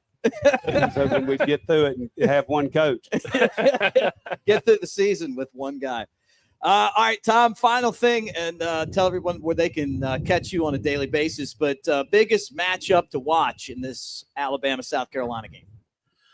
I think the big matchup is the offensive line with the D-line, because I do believe that they're going to try and establish the run a little bit more and do some more there. So I think, that's going to be the biggest matchup. The tight end blocking on the corners, I think we'll see a lot of that. And, so that's controlling that line. And as we know, and Ty Simpson has time, and most of the season, they've done a great job protecting him. If they protect him, those receivers get free, period. And he'll have another big day if that happens. You can always check us out. 97.7 ESPN. The Zone is the app that you can listen online. I'm also on in Nashville, WNSR, of course, Huntsville, WZZN, and Winchester, Tennessee as well, WCDT. They all have online listening that you can check the show out that way as well. Noon to 2 Central Time every single day. All right, appreciate it. That's Thom Abraham from our ESPN affiliate up in North Alabama. 97.7 ESPN, The Zone. When we come back, we're going to have Lance Taylor from the next round join us, and Lance is locked. John McInnis will be here. We're going to pick some games. So don't go anywhere. More of the original Bama Football Tailgate Show right after this.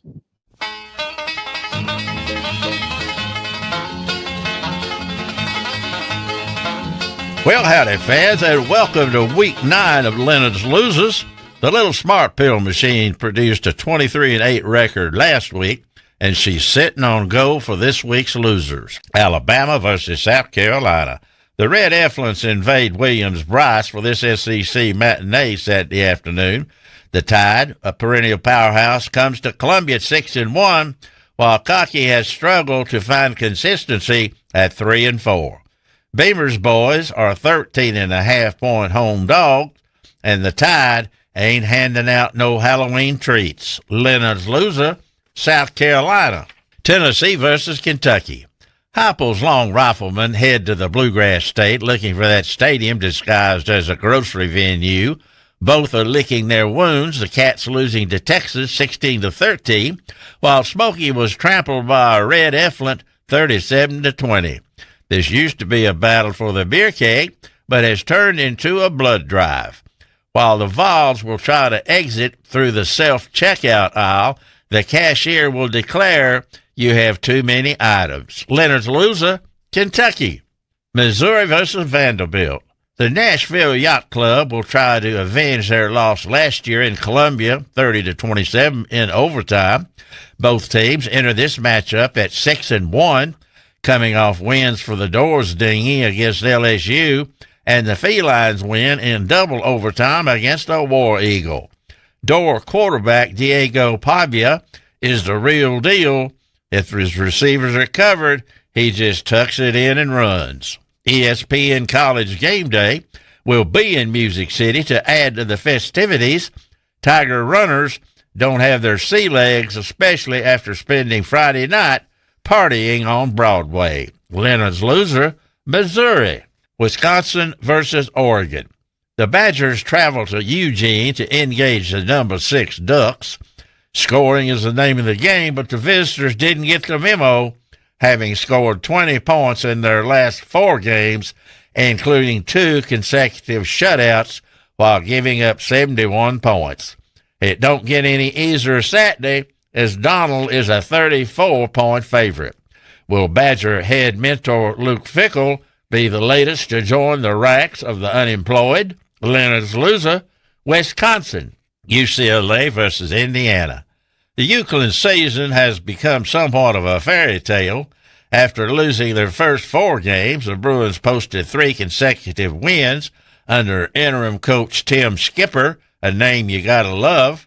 But it don't get any easier at high noon Saturday against the number 3 Hoosiers. It's doubtful the Bloomington boys will be handing out treat bags filled with Godiva chocolates. Leonard's loser, UCLA. Ole Miss versus Oklahoma. The Lane train comes storming to Norman after suffering their first loss at the hands of a junkyard dog. Johnny Reb is a 3.5-point dog in this nooner on ABC.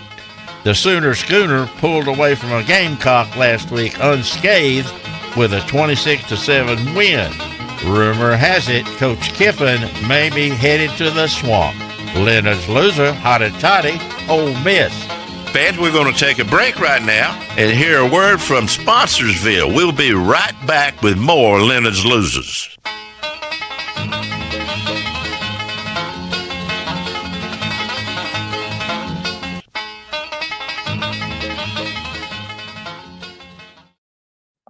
Roll Tide, everybody. As we preview Alabama and South Carolina, it's time for our pick segment on the Bama Tailgate Show, and it's brought to you by Pearl River Resort over in Choctaw. Now's a great time to make your picks count at the Timeout Sports Lounge, located at Golden Moon Casino. The Timeout Sports Lounge offers traditional sports betting in which guests can bet on all professional sports and major collegiate sporting events. Bet your favorite teams and catch the games from the comfort of our beautiful Timeout Lounge. The sportsbook features 20 big screen TVs, all the feeds to all the major networks, 12 state-of-the-art wager boards, and 3 wager stations, and a full bar. And it's an hour and a half from Tuscaloosa and 2 and change from Birmingham. So it is great to talk to all of you guys from down here in Orange Beach from Coastal with John McInnis and Ryan Anderson and Jay Coker. I bring on Lance Taylor from the next round, which we're a part of, and Lance's Lock. What's up, LT? Hey, fellas. I mean, I am always so jealous because every time I jump on, you have a cocktail in hand. Y'all are at some exotic location. Innisfree last week and the beach this week. I'll tell you what, we need to get Golden Moon to get us like a Madden Cruiser. And next fall, let's just travel campuses. All right, let's do it. You in for that, John? I'm in. Let's go. All right. All right, guys. Well, let's talk about some games. That was the cherry for my drink. Yeah. Mick's fifth Birchbarker. I went right. Okay. You guys give the tall glasses. Yeah. And it was a double. All right, let's get into this right now. First game that we're going to pick. Number 3, Texas A&M at number 20, LSU. There are some Tiger fans here in the audience, and they all seem to want to fire their coach. Tigers are getting 2.5 at home against the undefeated Aggies. 48.5 the over-under. I'll start with LT. So A&M 3-9 their last 12 against the number. When you look at this matchup in Tiger Stadium, LSU leads at all time 29-8-1. A&M, although they beat Notre Dame at South Bend earlier this year, they haven't beaten multiple ranked teams on the road in the same season since 2014. The offense has been awful for LSU, but Brian Kelly and this team, I think they will play with urgency. He is 20-1 under the lights at Tiger Stadium. He's catching points. That's a slap in the face. I like LSU, live dog, plus the 2.5, winning the game outright. All right, Jake. This is one of those lines that doesn't make a whole lot of sense to me. You watch LSU play, they're just out of sync on offense. They don't seem to play well together. Texas A&M has a lot of talent. They've had some ups and downs, played really well against certain teams, but to me that line should be around that 6.5 to 7 range. This is where Texas A&M gets Chauncey Billups, and they're gonna they get to put the fix on. and LSU's covering the spread. All right, Ryan. Yeah. Look, I want to go with A&M. Just take them. Yeah. It took this kind of story for everybody to start coming around to my theories. Yeah. John, what do you think? Well, I looked in detail at all the players and decided, since I lived in Louisiana for 3 years and I know the Nussmeyers, that I'm going for LSU. All right. But I do agree with the 7-point spread. I think it's LSU by 7. And I'm going to tell you that Texas A&M is going to beat them straight up, and then they're going to want to hang Coach Kelly. That's what I'm thinking. It's coming. All right, second game. Houston is one of those teams. They're a tough team. They're playing at ASU. Of course, Mississippi State beat the Sun Devils already this year, but they're ranked 24th. I'll start with you, Jake. What do you got here? Arizona State, I feel like they're coming along. Houston, I'll take Arizona State. I mean, this game. He doesn't care. I won't be watching this game Saturday. Rhino, what you got? Sun Devils. All right. Mac. I don't care. Save us, Lance. Save us. Mick, Arizona State last year, obviously an incredible run, winning the Big 12, getting to a college football playoff, going 3 overtimes with Texas. They're missing a huge element, Cam Scattaboo. The offense hasn't even been close. But Sam Levitt, I give him a lot of credit. They grinded it out. They beat Texas Tech, undefeated. They've won 10 consecutive in Sun Devil Stadium. Connor Wegman not necessarily playing good for Willie Fritz at Houston. Houston's only got the 1 loss. Inflated number here, 4-1 against the spread their last 5 out. I like Arizona State minus the 7 in this spot. All right, there we go. 2 games down, 1 game to go. We're going to pick the Bama game later on in the show. So we're going number 17, Tennessee, fresh off of a country ass whooping in Tuscaloosa against Kentucky. Roll Tide, everybody. 7.5 right now. Kentucky is getting at home. 54.5 is the over under. Jay Coker.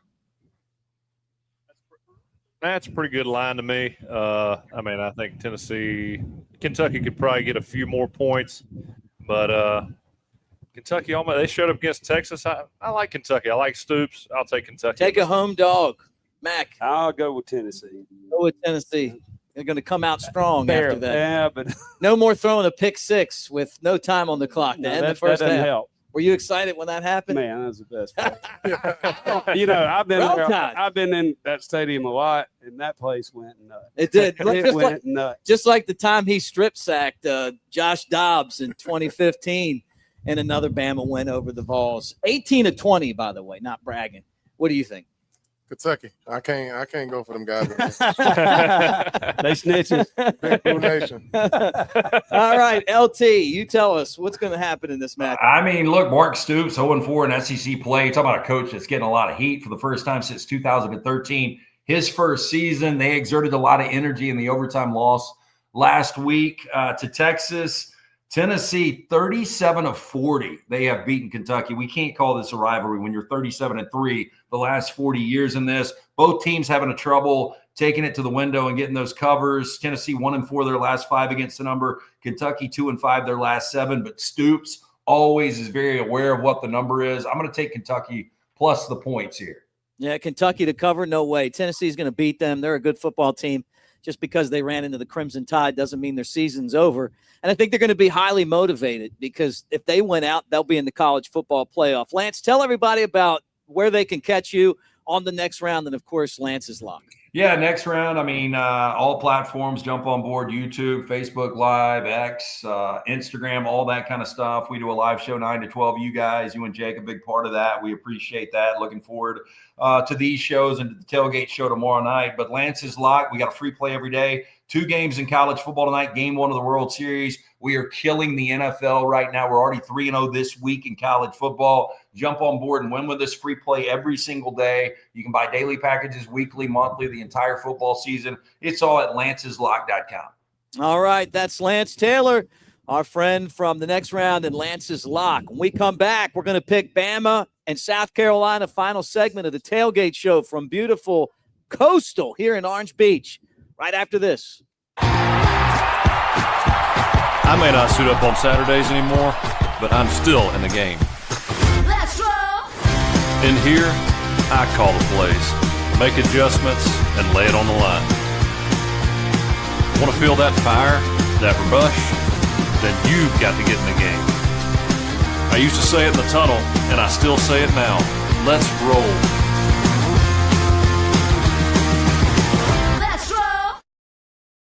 This isn't just a beer. It's a lager.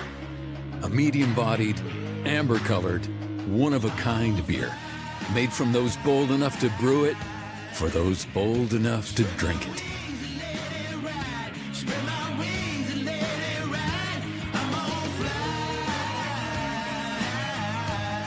Elevate your taste. Yingling Traditional Lager. Spread your wings. Barry Buckner for Tuscaloosa Hyundai. When Hyundai introduced America's best 10-year, 100,000-mile powertrain warranty, it was one of a kind. But you know us, how can we improve on that? Tuscaloosa Hyundai was first in the nation with a 1,000,000-mile warranty on every new Hyundai. When we told customers no charge, they smiled, and you will too. At Tuscaloosa Hyundai, home of the 1,000,000-mile smile. This isn't just a place, it's a pulse and a rhythm where game day is more than a tradition. Heart pounding yet? It's where the flavors are bold and the portions are generous. Mouth watering yet? Art, music, and culture paint the city's soul. Creativity flowing yet? So whether you come for the thrill, the taste, the beauty, or the tradition, you'll stay for the Tusker life. Ready to feel it? This is Tuscaloosa. Live the Tusker life. Get your life back when the world's gone crazy. Get your life back, and I don't mean maybe when you know you got to have a friend. You call 900-9000, 'cause Liz wins and get your life back, baby. Get your life back, baby. Call 900-9000. Stephen Mesrano.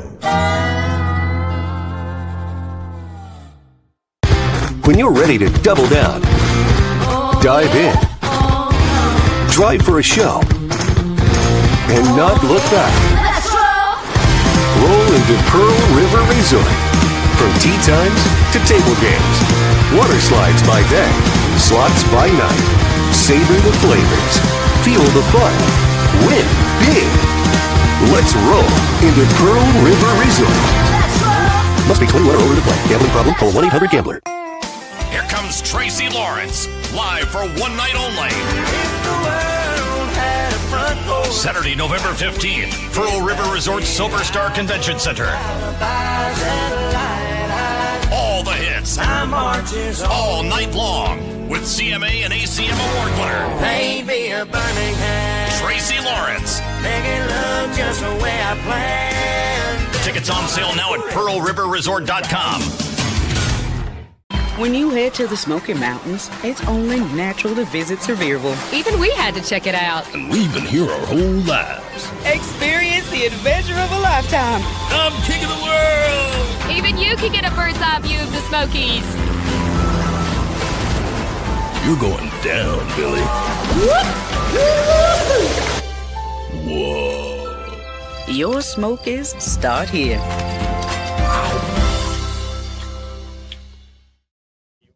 Final segment of the Bama Tailgate Show, and it really has been a whole lot of fun talking to you guys here at Coastal Orange Beach. We will be back down here for our Iron Bowl show when Alabama plays Auburn. We'll be at the Floribama, though, the main stage at the Floribama. So, man, come by and hang out with us. Some of you guys have actually changed your vacation to come and hang. That's the one to go to when we do the show there the Friday before the Iron Bowl. Right down here on the coast. Special thanks, though, to everyone at Coastal for making this just a fantastic time. Obviously, John McInnis and Jen Parnell and Steve Powers and everybody else that we work with. Jake, I know you love this place as much as I do, man. I mean, it's like this is Ryan lives down here, and so does John. This is the best place on earth.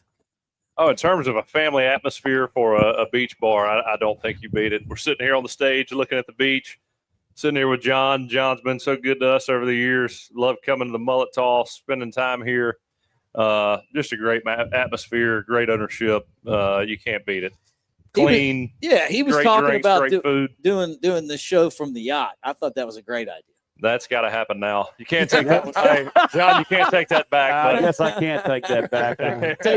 Not cruising here though. Cruising towards Virgin Islands. Yeah, we got a big old coastal boat. Let's we talked go. about doing this on there. Yeah, love it. It's going to be a 14-hour show, and you're going to regret it. Yeah, you don't know if we're going to make it 14 hours. You know this, Ryan, when the Toby Keith comes out. Yeah. All right, well, let's talk about this Bama South Carolina game, and I want everyone's thought on it. Then we're going to give our score prediction. John, your thoughts on Alabama and South Carolina? I think Alabama wins it. I do think. I think y'all nailed it. Don't turn over the ball. We've done good with that. I go back to teamwork. I do feel like they've come together as a team, and I think they're past the going in cocky phase. I think they've got their heads in it. So I loved watching the game last weekend. I was there, and we were dialed in. It was good. Mm-hmm. Ryan? I'm with John, man. I feel like we're starting to turn the corner. Last week, I'm still smoking cigars. Yeah. I'm still high off that performance we played, defensively, offensively. So my biggest thing is not going into this game and, underestimating these guys. I think this team already seen what happened against Florida State. If you take somebody lightly, knowing that this is going to be these guys' Super Bowl. So coming in, their best game versus our best game, I like us by 21. Okay. So. Yeah, I want to see us be physical. I think we stopped a run on South Carolina. Again, one of their weak points, in my opinion, is their offensive line. They're not very effective running the ball, and I want to shut them down in terms of the passing game. There's, one thing that I've been seeing that's kind of stuck out to me. You saw it in Damani Jackson against Missouri, and I felt like I saw it against Bray Hubbard against Tennessee last week. Sometimes I think we overplay the ball instead of just trying to punish people when they're trying to catch the ball. I mean, that Missouri game when Damani tried to play the ball, he's got the boundary third and runs past the receiver. He catches it, scores a touchdown. Last week, Bray tries to play the ball. The guy catches it, almost scores in the first quarter. I want to see them have that major right mentality. I don't know if y'all have seen the Swamp Kings, but and he didn't care about the ball. He just wanted to take the receiver's soul. That's what I want to see our DBs do, and just shut them down with physicality. Right. I mean, I get the turnovers, but I don't want to see, man, you're playing cover 3 and you're that guy. You play the ball and miss. That's a touchdown. Yeah. You're the last line of defense. I want to see punishment on defense in all phases. I don't know if you're gonna get no killers off this TikTok this generation. Yeah. a lot of TikTokers in our secondary, man. Yeah. So I don't know. I don't know about no killers like that. Hey, I will say this though: the mentality's changed a whole lot since Florida State. I mean, you're talking about gang tackling and guys playing the next play. I mean, you're not going to be perfect anymore. You don't have the depth that you used to have. But the one thing that I really like about this team is that they've proven that they can play the next play. Hey, we gave up a big touchdown run against Vanderbilt, but you know what? They didn't give up any more after that, right? Like they didn't really have any more busts after that. They were aggressive to the ball. The second half, they shut down Pavia, who could be the Heisman Trophy winner. He's going to be close to it when it's all said and done, right? I think he's one of the most exciting players in the country. And not only that, they stripped him and they forced an interception, So it isn't the defense that you played with at Alabama where you're going to shut people out, but the bend don't break has worked because the offense is so effective. And I'll say this. I mean, we've kind of been joking around about the swarm, but I mean, look, to me, Kane Womack he's a great DC. I love him being in Alabama. We don't know the dynamics of the personnel there, and so when we talk about this, I mean, sure, it's not what we're used to. So I mean, and back in 2015, I mean, we were so dominant that, I mean, you look at this defense and they're not quite there. I mean, they don't have the personnel to be there. Right. So I think he's doing what he can with the personnel he's got, and we just got to hone in and be cleaner. Well, and part of it's the NIL, Ryan, the money. Where are you going to put the money at? This is an offensive coaching staff, right? The head coach was a wide receiver, and his number one assistant is the offensive coordinator. Yeah, I mean, Mick, but that's the hard part, having to manage these rosters now, having to pay guys, and you got to decide who you're going to pay. I don't know what that looks like for us, but I do know this: defense wins championships. And I've been on some great defenses. Of course, like you say, the dynamics weren't the same as they were now. But I know, the effects a good defense can have on a team that's trying to make a championship run. So I think we do need to start focusing more on that. I do feel like our team has taken over the identity of our offensive coaches, and they're more the alpha dogs. Yeah. And that's why we've seen a more dominant offense right now. So. While John's up here, I do want to apologize for Jake for drinking all the beer in your condo when these guys went in and did the podcast, the Alabama podcast next to the floor, Pam. No, we had just bought that condo. That beer had been there for a couple of years. Oh, man.